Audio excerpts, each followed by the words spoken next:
নমস্কাৰ সকলোকে। এয়া আজি মই বনাম দুন্দুলি ভাজি। তাৰ কাৰণে মই ইয়াতে দিছোঁ নিমখ, হালধি, অলপমান ধনিয়া গুড়ি আৰু কেঁচা জলকীয়া আৰু অলপমান ৰঙা জলকীয়াৰ গুড়িও দিছোঁ। আৰু ইয়াতে কেৰাহীত দিছিলোঁ অলপমান তেল, পাঁচফোৰণ, এটা শুকান জলকীয়া আৰু পিঁয়াজ দি কিনে অলপ টাইম মই ভাজি লৈছোঁ। অলপ টাইম ভাজাৰ পিছত মই ইয়াতে এইকেইটা ঢালি দিলোঁ আৰু ইয়াতে মই অলপমান বিলাহীও মই দি দিছোঁ। এতিয়া মই দুন্দুলি ভাজিখিনি এনেকৈ চামুচেদি অলপমান লৰাই যাম আৰু এয়া আমাৰ ভাজি ৰেডি হৈ গ'ল। আৰু এইফালে আমি কেৰাহীত অলপমান তেল দি আলু দি দিছোঁ। যিহেতু আমি আজি শিঙি মাছৰ জোল বনাম, তো তাতে মই অলপমান আলুও দিম। তো ইয়াতে মই আলুখিনি প্ৰথমতে অলপমান ভাজি ল'লোঁ। অকণমান নিমখ আৰু হালধি গুড়ি দি মই আলুখিনি অলপমান ভাজি ল'লোঁ। এনেকৈ ভাজি দিলে চব্জিটো খাই বিৰাটেই টেষ্টি লাগে।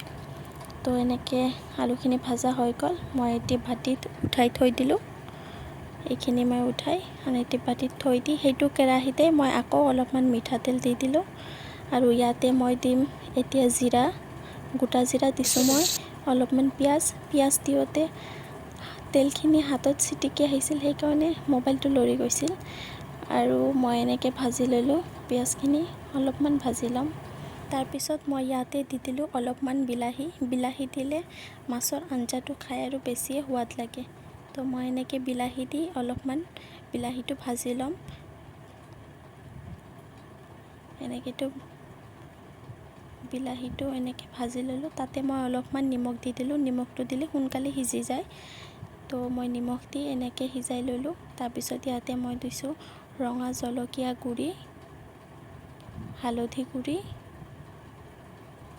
ধনিয়া গুড়ি আৰু অলপমান পানী দি আৰু তাতে মই দি দিছোঁ অলপমান জিৰা গুড়ি।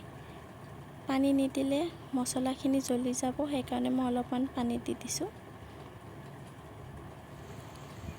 এতিয়া মই ইয়াতে শিঙি মাছখিনি দি দিলোঁ। ইয়াৰ লগতে মই আলুখিনিও দি দিম। একেলগে মাছৰ লগত আলুখিনি দিলে সোনকালে সিজিব। আলুখিনিও মই একেলগে ইয়াতে দি দিলোঁ। ইয়াতে মই আৰু অলপমান পানী দি দিলোঁ। যিহেতু আমি জোল বনাম, সেইকাৰণে মই আৰু অলপমান পানী দি দিছোঁ। এতিয়া মই অলপ টাইম ঢাকনা মাৰি থৈ দিম। তাৰপিছত 10-15 মিনিট পিছত আমি ঢাকনাটো উঠাই চালোঁ, আমাৰ মাছ ৰেডি হৈ গৈছে। এয়া চাওক, আমাৰ শিঙি মাছৰ জোল ৰেডি হৈ গৈছে। আজি আমাৰ দুপৰীয়া থালিখনত আছিল ভাত, দুন্দুলি ভাজি, শিঙি মাছৰ জোল আৰু অলপমান মই চালাড লৈ লৈছোঁ।